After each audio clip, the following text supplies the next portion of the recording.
Hello, and welcome to Trans Truth, the podcast dedicated to dispelling myths, fear, and ignorance about transgender people. Along the way, we'll be sharing items of interest to the transgender community, from political and news events to health, fashion, and beauty.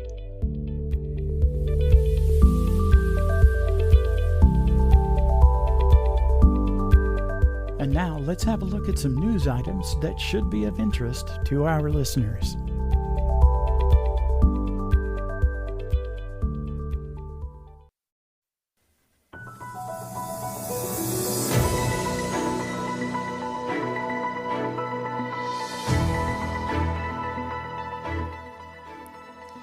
Hello and welcome to Trans Truth.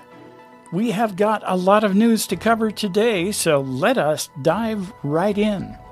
CNN is reporting that Nikki Haley, a 2024 Republican presidential contender, has linked the presence of transgender female athletes with suicidal ideation among their cisgender peers. The Centers for Disease Control studies, among other things, suicide ideation, attempts, and successful suicides. A recently published study by that body noted that 1 in 3 teen girls seriously contemplated suicide. An alarming statistic, to be sure, but that study made no connection between suicidal ideation and the existence of transgender youths or their participation on sports teams. Another CDC study found that LGBT students are far more likely to have considered, planned, and attempted suicide than heterosexual, and we assume cis, students. Haley's comments, we'd call them lies, like most of what Republicans are saying about transgender people this year, were met with criticism from mental health experts, LGBTQ advocates, and progressives. Said Heather O'Byrne Kelly, a psychologist and former House Veterans Affairs Committee staff member, Nikki Haley's suggestion that trans youth are responsible for girls' elevated suicide risks is disgusting. Let's also be clear that the suicide rate for trans youth is sky high. They need support, not blame from a politician seeking the presidency. We agree. So, people are wondering, does the recently passed bill in Texas banning, quote, sexually oriented performances in the presence of minor, unquote, aka the drag ban, put all transgender people in legal jeopardy? Dan Patrick loves to tell the lie that disgusting drag performances harm Texas children. We know that this just doesn't happen, and we'll spare y'all the Aunt Kelly rant on what grooming does look like. For now. Anyway, language in the law now prohibits, among other things, the exhibition of sexual gesticulations using accessories or prosthetics that exaggerate male or female sexual characteristics. Now, sexual gesticulations is not defined in the law, so one is left to wonder if a trans woman wearing breast prostheses or a trans man wearing a packer could be charged under the new law. Elon Musk is spreading the same hateful lies and disinformation that his Republican buddies are spewing. For a supposedly really smart guy, he's woefully ignorant about things transgender. And we might add that his recent moves to stifle opposition content to his stand on transgender is troubling. A recent New York Times opinion piece by Adam Nagorny and Jeremy W. Peters observes that when the Supreme Court declared that the right to marry was constitutionally protected for all citizens, social conservatives were, quote, set adrift. No longer did they have one of their central issues with which to motivate their base. Quote, we knew that we needed to find an issue that the candidates were comfortable talking about, unquote, said Terry Schilling of the American Principles Project, and we threw everything at the wall.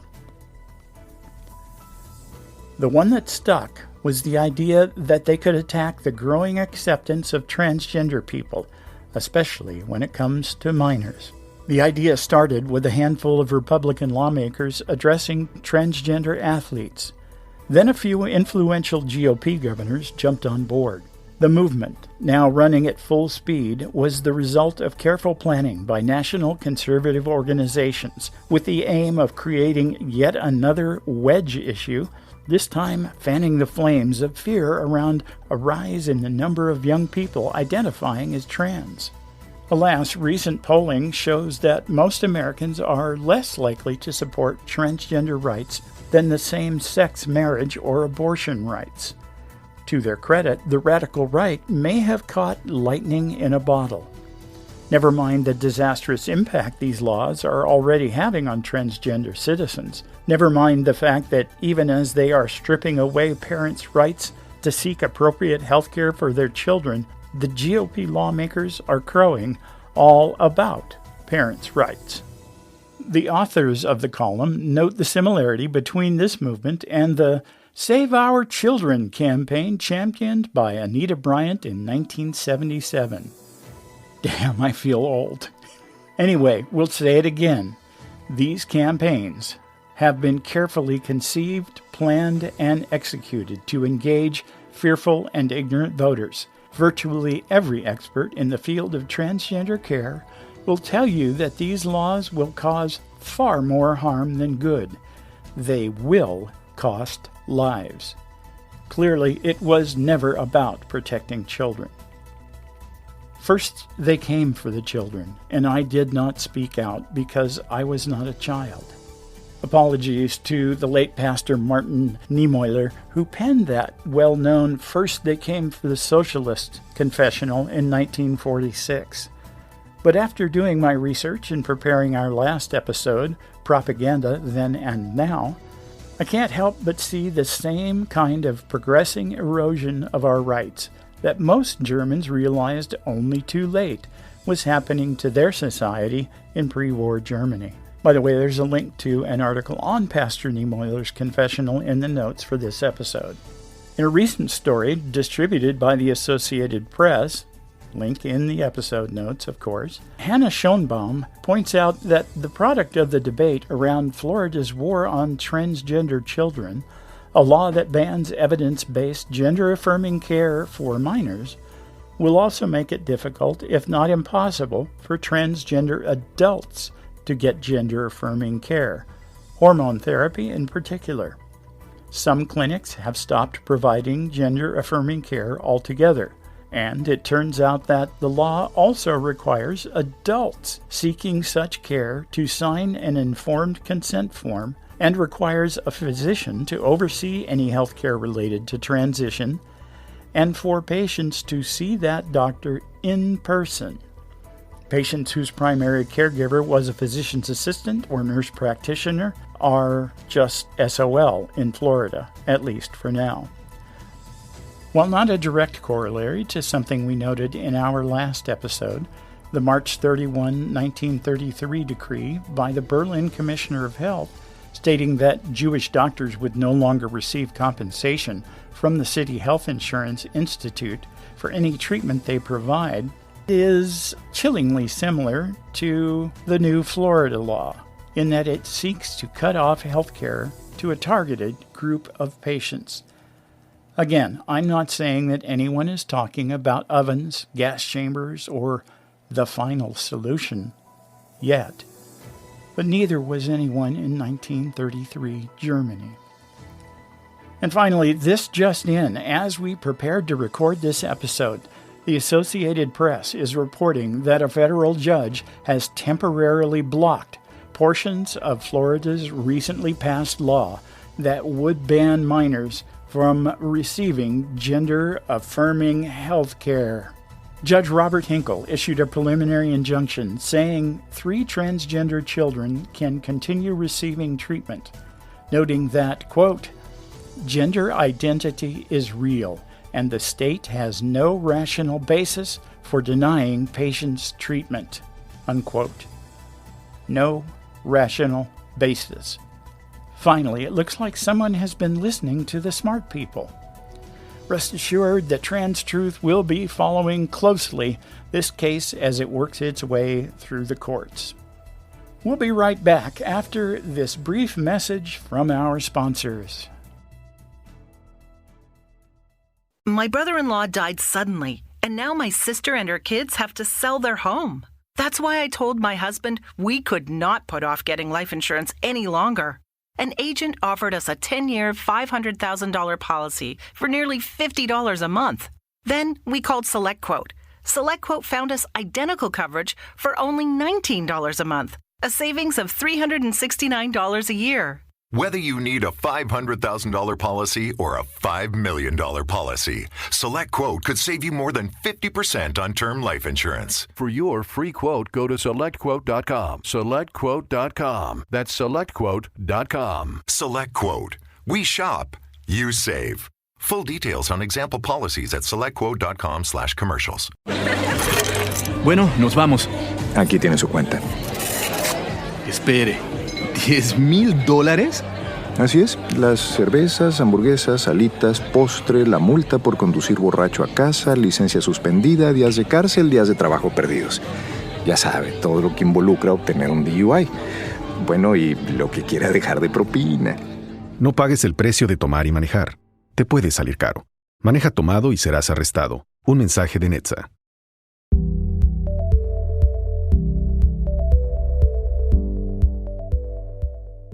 Welcome back.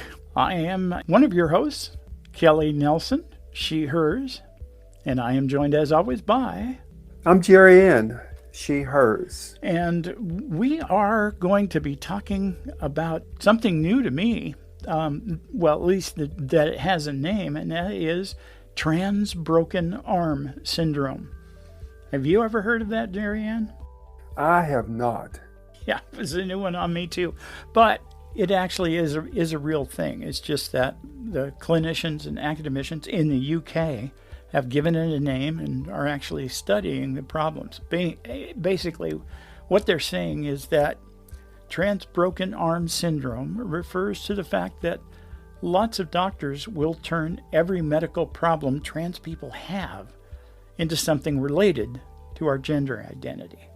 That means that even if you go in with a broken arm, you'll find medical staff start asking irrelevant questions about hormones, surgeries, or our bodies. Have you ever encountered anything like that? Well, you know, Kelly, when we first talked about this episode, I told you that I couldn't recall, but just now I recalled a young nurse at my primary care physician's office who asked me if she could ask some personal questions just for her information. And of course, you know, I said yes. But yeah, she asked some very personal questions about medication, hormones, surgery, things like that. My guess is she knew someone, and she was wanting to understand their situation, their condition, and so she was using me to get information. That's my guess. Okay, yeah, so your read on it was that it was not related to whatever medical complaints you had. You know, I want to say right now that I don't want anyone to take what we're saying, what we're talking about here, the wrong way. A thorough history and physical is fundamental to good medicine. But caregivers are human, and our, well, let's call it atypical clinical presentation can be distracting, just like you experienced. Anyway, there's even a thing now in the UK called the Trans Gap Project. Link to that in the episode notes. And this is a group of academicians in healthcare that are trying to study the challenges that trans patients have. As with everything else about us, there's been very little research. So this is a welcome effort to fill in that particular gap. I can't remember how many episodes ago it was, but we talked about my experience getting my first mammogram. Just to review quickly, I mentioned to my primary care provider that, maybe it was time that I get one because I've, been on hormones for, I don't know, 2.5 years. And she said, sure, I'll schedule it for you, to make a long story short. And when I showed up, I ran afoul of their very binary gender protocol when it comes to getting a mammogram. If you're a genetic male and you show up for a mammogram, that has to be approved by a radiologist. If you're a genetic female, you just get your mammogram because it's a simple expected screening procedure. But for genetic males, it's considered a diagnostic procedure. So you have to have complained about some issue to have a reason to even get a mammogram. So we went round and round. I didn't get my mammogram. I complained to the patient care advocate. I got a phone call back the very next business day from a very concerned patient care advocate. They apologized up one side and down the other. And the next time I went back, I was treated just like anyone would expect, showing up for a screening mammogram. Obviously, some changes were made, and that kind of touches on the first thing that I wanted us to talk about, and that's being proactive, being an advocate for your own health care. Thoughts? Well, Kelly, I've never experienced anything quite like that, but, my story is different. I transitioned like in one day, and, I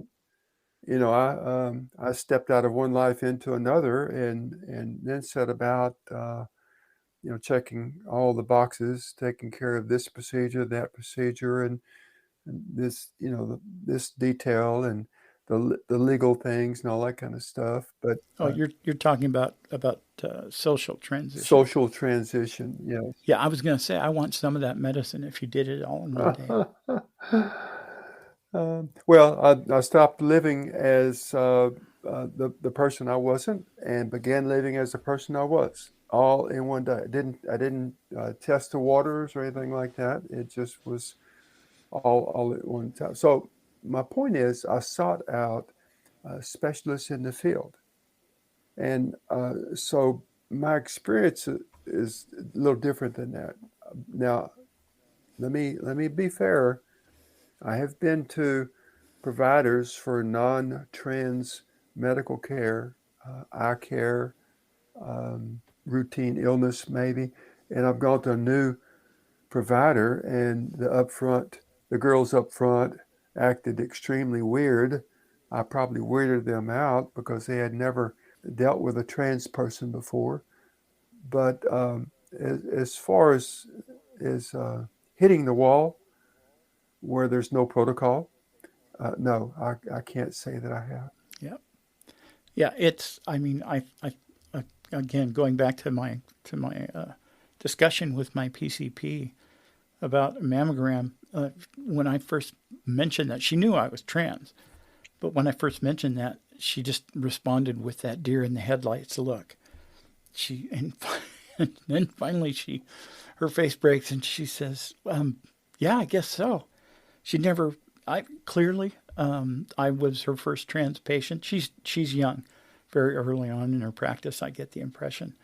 And in my next in-person visit, she actually asked a few questions. They were medically relevant and or socially relevant, and I appreciate it. She asked what my preferred pronouns were. So she'd obviously studied up on etiquette, and offered to change my name in the records. I said, well, I'd love to do that. Still have my dead name as my legal name, but if you can change that and make it all work, I would love to do that. So, yeah, finding the right healthcare provider really is important. Sure it is. And Kelly, let me just take a step to the side and let's focus on something that's related, but not technically medical care, and that's insurance. I had a situation with my insurance company. I had surgery lined up. Everything was good to go. I had checked with them to see what the protocol. First of all, I went with this company because they covered the services that I needed. Yeah, this was for your GCS. Yes. And I contacted them. I found out what hoops I needed to jump through, and carefully did everything that I was required to do. And then just shortly before my surgery date, my doctor said that the insurance company canceled my surgery. And come to find out, someone at that insurance company decided that I needed a year of psychotherapy before even qualifying for surgery. Well, to make a long story short, I had long since learned, and this is good advice for our listeners, if you're dealing with insurance, take notes. The person's name that you're talking to, the time of day, the date, all those things are not pertinent to your case necessarily, but they sound very good when you're relaying this information later on if you have a problem. So I had taken notes, and I composed a letter to the insurance company, just detailing a lot of issues, and I had a copy for the lawyer and a copy for the State Board of Insurance. And the letter stated that. So to make a long story short, they came back and they reimbursed me for more than everything cost. So I actually made money. Now I'm not going to. This is going to be on the internet. Careful. Well, I don't really care. But anyway, my point is because I took notes and because I stood my ground and I made them toe the line according to their own policy, and I was ready to take a step towards litigation and report them to the State Board of Insurance. Some heads rolled at that insurance company. I bet.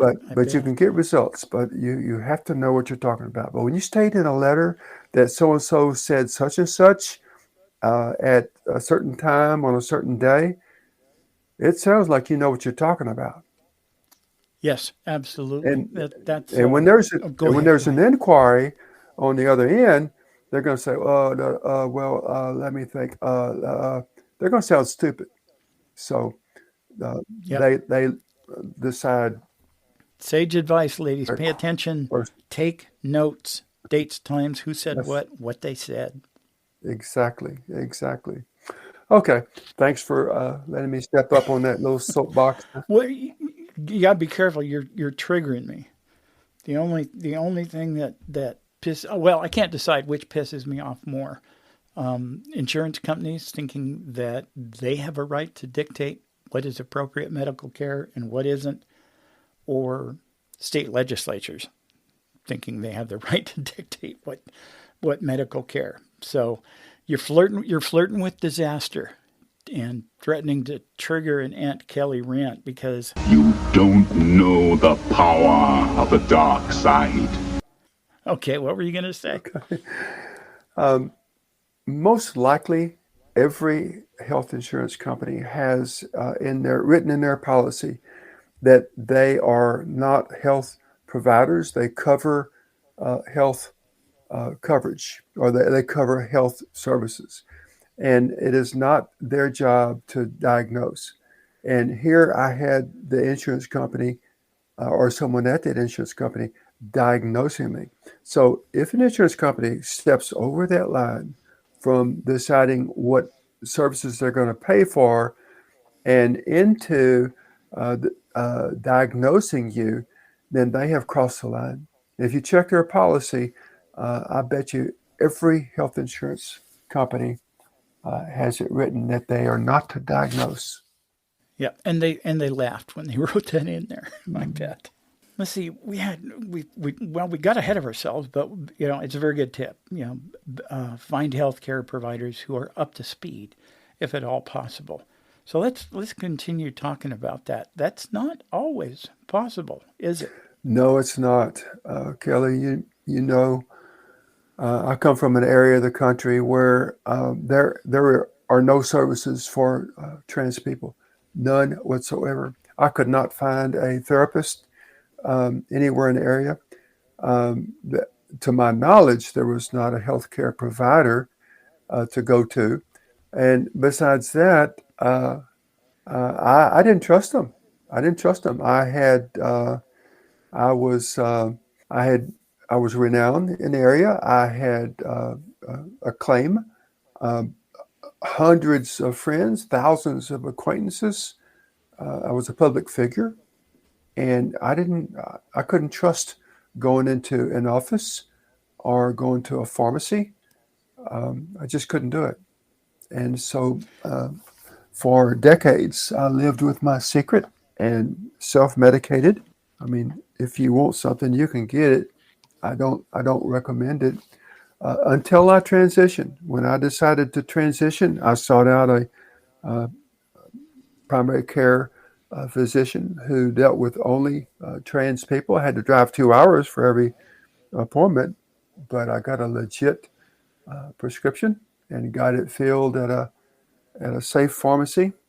So yeah, it's important to get the best medical care, no matter what. Even if you have to drive for it, even if you have to hunt for it. Yeah. Because I got lucky. I got lucky, Kelly. I'm not a doctor. Yeah. Well, you did the right thing, though. You went to a major urban area where the likelihood of finding healthcare providers who are up to speed is high. We're lucky here in Houston. Houston is one of the country's big hubs for healthcare in general. So we're lousy with specialists in every field, but in rural areas, I say, most of Texas, it's probably the same condition. So things you need to do before you even start that hunt is educate yourself. The sad fact is that many, if not most, healthcare providers are not up to speed on our condition. So being an educated consumer is critically important. Yes, we should not need to educate our caregivers on our unique needs and conditions, but that's the reality. Suck it up and deal with it, snowflake. Yeah. I don't think that's going to change anytime soon. That recent survey, I forget who did it, but found that 58% of all Americans pretty much don't believe in gender identity, gender dysphoria. They don't believe it's a real thing.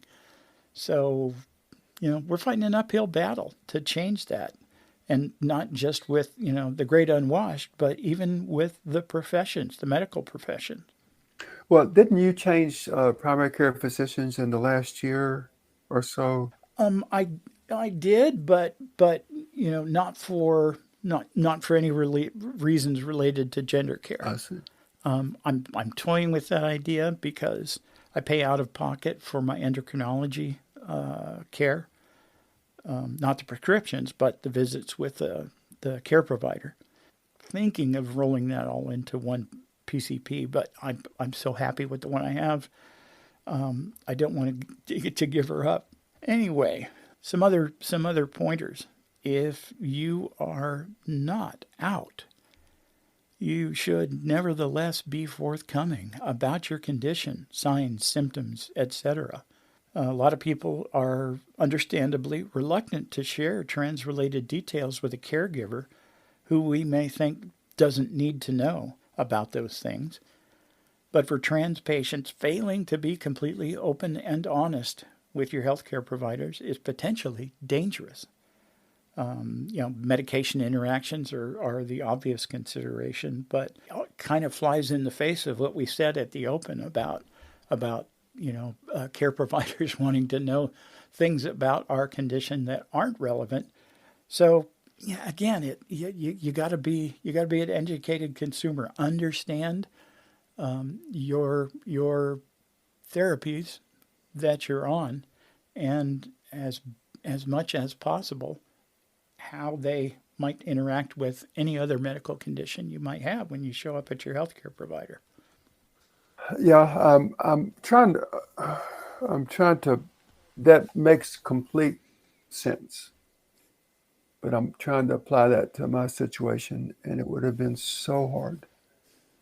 So hard. My life would have, my whole world would have undergone a meltdown. Yeah. Yeah, if you had come clean about Annie. Yeah. of that Yeah. pre-social And I'm transition. and Yeah. I'm not, I wouldn't be surprised if we don't have a listener in that situation. I would be surprised if we didn't.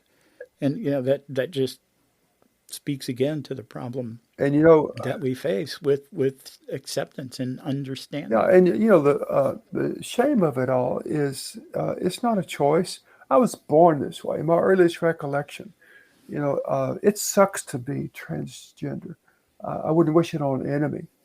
And of course, I grew up in that corner of the world that it was so intolerant. But anyway, We should probably talk about the discussion we had in putting our notes together for this episode. I was skeptical about healthcare providers, even in reddest Texas, billing private information. I'm a healthcare provider as my my previous career, and I'm an information security specialist now. And part of that, when I'm working for a company that's burdened by HIPAA regulation, that's the Health Insurance Privacy and Portability Act.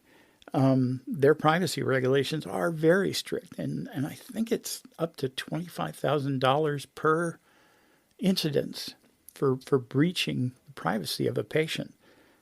But Jeri Ann has convinced me that in small, tight-knit communities, it's easy for things to leak out. And something that would be ruinous to a career is, sadly, something that transgender people are going to have to think about.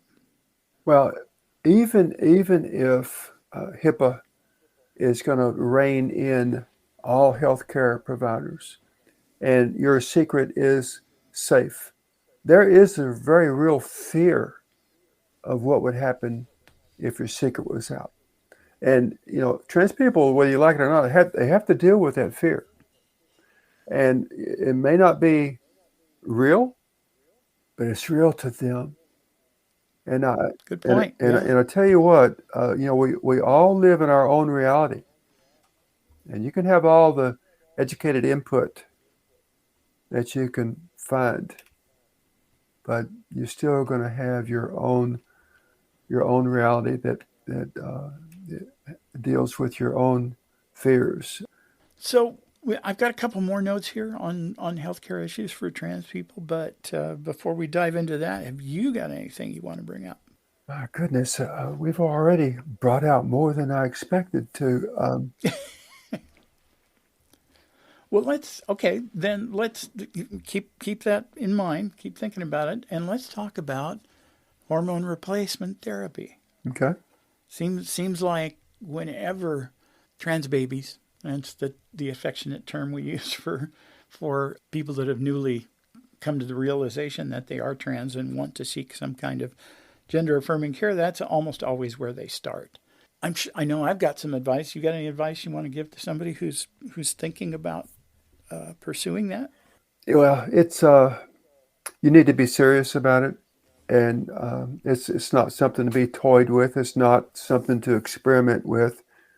The way I understand it, I'm not a doctor, but the way I understand it, that the human being needs the human body needs a primary sex hormone for overall general good health. Your skeletal system, skin, probably all major organs rely on the dominance of a primary sex hormone. And so I think that if you're experimenting with estrogen and your primary sex hormone is testosterone, I don't know. It seems like it. So you're saying that the effects of estrogen in the case of male to female transgender patient affects more than just growing boobs. Well, yeah. If that, Yeah. my gosh. Yeah, don't get ahead Oh of me. my gosh. Well, I need my 2 cents worth when we get to it. But seek out somebody that seems to know what they're doing, It's not as mysterious as a lot of people make it out to be. I never went to a endocrinologist. I went to a primary care physician who's had I think 23 years experience with trans people, and she immediately started me out on a dosage which was the typical dosage that 99% of her patients are on, and sent me for blood work a few days later. She said, yep, this is the right dosage. Yeah, seek out somebody that knows what they're doing. Yeah, again, living here in Houston as we do, you were able to find a primary care provider who knows more about transgender hormone therapy than probably 99% of the endocrinologists in Houston. Yes, and let me qualify what I said about the endocrinologists are not going to. If you're taking other medications and you have other health issues, by all means, see if you can find a qualified endocrinologist. I didn't. I don't even get headaches. I don't take aspirin. Well, now my body's 100 years old, and I take ibuprofen. I have ibuprofen for breakfast every day. Does it make your boobs grow any bigger? Nope. That's a myth. That's a myth. It is. Every once in a while, you'll hear about a trans woman who grew I should say an adult post-pubertal trans patient who grows a set of D cups, but that is by far the exception. Yeah, you hear about it, but they don't offer any pictures. Yeah, at best, about HRT, be realistic going into hormone replacement therapy, and it is. I know a trans woman who refused to call it HRT. She called it HT, hormone therapy, because she associated hormone replacement therapy with menopause, replacing estrogen after menopause. But if you think about it, you're replacing testosterone with estrogen and HRT. So it is hormone replacement therapy. But be realistic. At best, you're going to get a little extra growth that will help a plastic surgeon one day. But keep in mind this. A gynecologist that we both know has written tens of thousands of scripts for estrogen for women, for genetic women, usually postmenopausal, and knows a little bit about that. And he says that estrogen is going to have an effect on the human body that's directly related to the hormone receptors that body has. And we're all different in that regard. We're all different in that regard. But keep in mind that there are many cis women out there who are flat-chested. Their body is designed to produce estrogen, and they're flat-chested. If just taking a pill or an injection once a week or something like that would grow boobs, then 400,000 women every year would not seek out breast augmentation. Right. Yeah, it would put the breast augmentation plastic surgeons right out of business. It would. Well, speaking of breast augmentation, let's talk about, well, not the operation, but gender related surgeries. I think we can probably break that into three broad categories: facial feminization surgery, breast augmentation, and gender confirmation surgery. So what should someone who's considering any or all of those procedures be looking for in a surgeon? Let's start with bottom surgery, with gender confirmation surgery, since that is by far the most complex and potentially peril-ridden procedure. Well, check out references. How long have they been doing that? Find out how long the surgery takes. There are knuckleheads that think they're all that take 10, 12 hours for that procedure, and it shouldn't. The surgeon that I chose typically averages less than 4 hours. My surgery just took 3 hours. Of course, she had been doing that for I think 14 years at that time. but do some background check on the surgeon. Also, and a lot of those surgeons now charge for a consultation. So know that going in, because there are a lot of wannabes that tie up the doctor's time, and a lot of them have stopped the free consultation. But get to know your doctor and the office staff, and find out if they can help you with the logistics of the surgery. There are going to be weeks where you can't travel. You can't sit for more than 5 minutes at a time, so you can't travel. So if you find a doctor in New York, you're going to have to find a place to stay in New York, a place to eat in New York, and you're going to have to find someone to help you with the aftercare. So those are things to consider. I think that's very important. It's when you aren't allowed to sit for weeks at a time, you're going to need some help doing stuff. And when it hurts to walk, you're going to need some help doing stuff. Yeah, I flew home back to Houston from the East Coast on my 17th day, and I do not recommend that. Yeah. What about facial feminization surgery? I'm guessing that's and to even greater extent breast augmentation. That's easier to find someone with expertise. Well, yes and no. There are teams of doctors who are just true artists when it comes to facial surgery, but for the trans patient, it's different.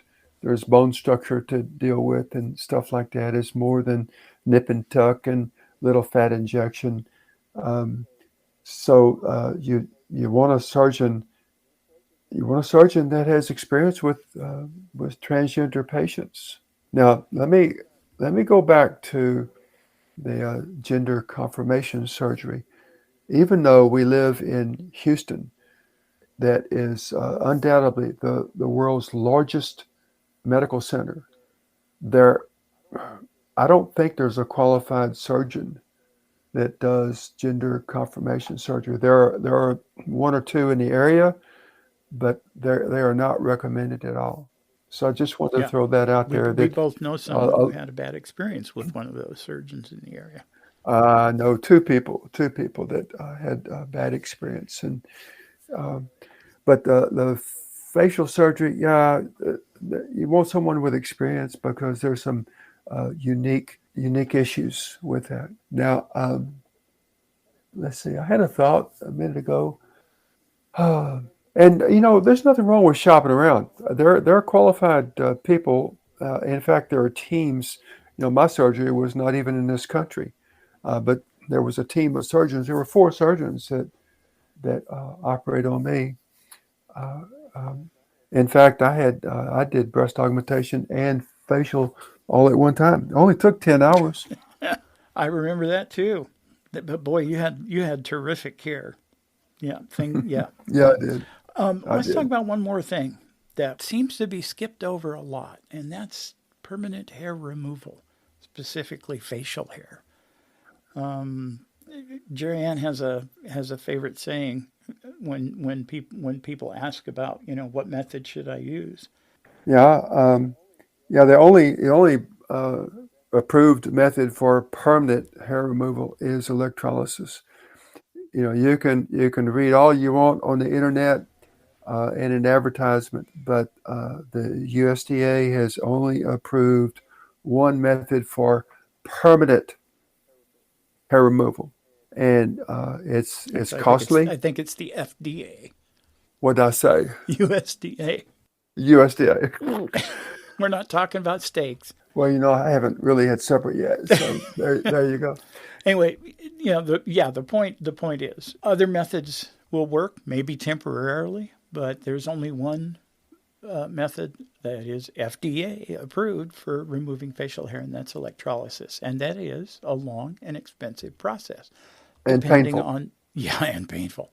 And depending on the nature of your skin type and the density of your beard and that kind of thing. But that is something that male to female transgender people have to deal with. Yeah, I know we both know of a person that I'm sure has completed the hair removal now, but I remember 6 or 7 years ago when she started, she was going for several hours a week, and it took over 3 years, Yeah. and I think over $30,000. Yeah, that's kind of sobering, isn't it? And that Yep. and that is something that will not be covered by your insurance Well, because it's there are some insurances that cover it. In California, I think there are some insurances that cover it, but not in anywhere close to my world. But let's go back to the surgery. My surgeon required complete genital hair removal, and she actually had a drawing, and she drew a perimeter, and she says, make sure that it's completely gone. Now, I went for hours every week for 8 months for that small area of hair removal. And you only think that facial hair removal is painful. oh my God. But, I go back to my earlier statement that it's not a choice. Right. Being trans sucks. I wouldn't wish it on an enemy. Because to get where you need to go, to be your authentic self, you have to go through all of this crap. So you're saying it's not a lifestyle choice? Hell no, it's not a lifestyle choice. Yeah, take that, Governor DeSantis. DeSantis. Okay, any final thoughts before we start to wrap up? Well, we didn't cover breast augmentation. Well, let's talk about it. We got time. Okay. Well, it's similar to facial. Seek out a surgeon that's got experience, and I would think experience with a transgender person might be beneficial. But understand that. Oh, by the way, for gender confirmation surgery, most reputable surgeons have requirements. They're going to require letters of recommendation from 2 licensed therapists. They're going to require that you have been on hormones for a certain length of time. They're going to require that you have lived in as a female for usually it's a minimum of a year. They might even want proof that you have worked in the workforce as a female. Yeah, those when it comes to GCS, those are all part of the standard of care put together by the WPATH, the World Professional Association for Transgender Health. They are the international authority on how transgender people should be cared for. And yeah, any reputable surgeon will be observing those requirements. Anyway, back to breast augmentation. Oh, okay. That whole field has changed in the last decade or so with issues of the silicone-filled sacs leaking and people getting silicone poisoning and stuff like that. And then they went to saline, and that was a whole lot safer. But I guess, was it 10 years ago, 15 years ago? They developed what they call cohesive gel implants, and that seems to be the way to go. With the gummy bear implant. The gummy bear, yes, the gummy bear, because with saline implants, that is just pretty much a water balloon, if you can imagine a water balloon, and there is no structure to a bag of saline. And so they look good at first, but they will sag in time, and they have to be, and they break down. And I understand that the average is they have to be replaced every 10 years. Well, I've heard that too. I didn't want to do it the first time, much less every 10 years. So, but the cohesive gel gummy bear implants, they don't know how long they last because they're like 20 years and going. with no sign of deterioration. So there's that, gummy bear implants. And of course, there's different procedures, and some surgeons do it differently. But again, you're not going to just get breast augmentation and go to the beach. There's recovery time for that too. I mean, there's a certain amount of time. You can't even wash your own hair. It's very difficult and painful to brush your own teeth for a while. So, there's nothing easy about this. Well, you're going to be discouraging people that are thinking this is a lifestyle choice. I want to discourage them. You bet. If you don't need this, for your sanity, for lack of a better way to express it, then don't do it. This is not fun and games, people. It's not fun and games. Okay, any more final thoughts before we start to wrap this up? Okay. No. A new feature that we have added to each episode of our podcast is a frequently asked question. We've got the whole list of frequently asked questions on our website, www.transtruth.info. That's .info. But we're also going to be pulling one of those questions into each episode. Oh, and look, here comes one now. Jeri Ann, how many transgender people are there? Well, shoot, I don't know. There was a statistic a while back. There was, 1.6 million in this country. How they get that, I don't know. I don't think anybody counted me. Read the script. Oh, my gosh. Again, coming up with an accurate number is difficult. It would have been difficult to count me. Nobody asked. I didn't hold my hand up. There's a marked dearth of reliable research on this relatively small population. Surveys asking this type of question show a greater percentage identifying as transgender in younger age groups. But the most reasonable explanation for this is that it has become more acceptable, whereas previous generations have been reluctant to identify. Let me elaborate on that a little bit. When I got access to the internet, how it made me feel to find out that there were other people like me. Because without that information, you don't know. So that was back in the days even before telephones, wasn't it? Yeah. Well, I tell you what, there's one other thing I'm going to say about how many trans people there are, but let me digress just a minute. In 1969, when I first went to university, as soon as I got registered, I got my ID card and I had access to the university library. I went to the card catalog, and there were two drawers for the T's, for titles and authors. They had a title catalog, and they had an author catalog. There were two drawers for the T's, and so I went to the second drawer looking for transsexual, and they, believe it or not, they had a subject card for transsexual. This is 1969. I don't even know how I knew to look for that word, but there were no books in the library. They only had a subject card because this was, it was Dewey Decimal System, I guess. No, it wasn't. It was Library of Congress. That's why they had a subject card, but they had no book. I checked that card catalog over and over and over, and a couple of years down the road, lo and behold, there is a book on transsexualism. Yeah. I wonder if those books are still available in Florida University. I'm certain they are. Florida's got top-notch universities. I mean, that's where you go to learn everything. So, most certainly, I'm sure there's anything you want to know in Florida. It's very progressive state, full of intelligent people.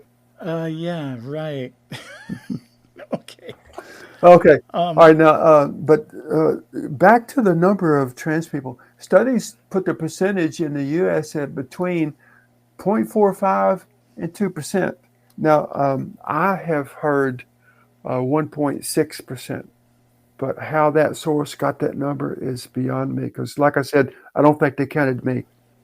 It is going up, and it is going up disproportionately.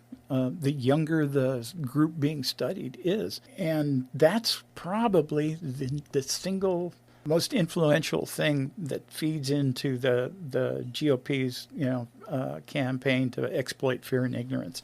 They've characterized it as the result of grooming and indoctrination, when in fact it's the normal outgrowth of growing understanding and acceptance. Young people are not as reluctant to come out as they were, and that's a good thing. Kelly, your question was phrased, how many are there? Well, that question would be more accurate if it read, how many people identify or acknowledge that they are trans? Because I believe there are transsexual people who will never admit it. I believe that's true as well, and that's sobering to be sure. Well, this one is going to be a bitch to edit. We have been out of control for almost an hour now.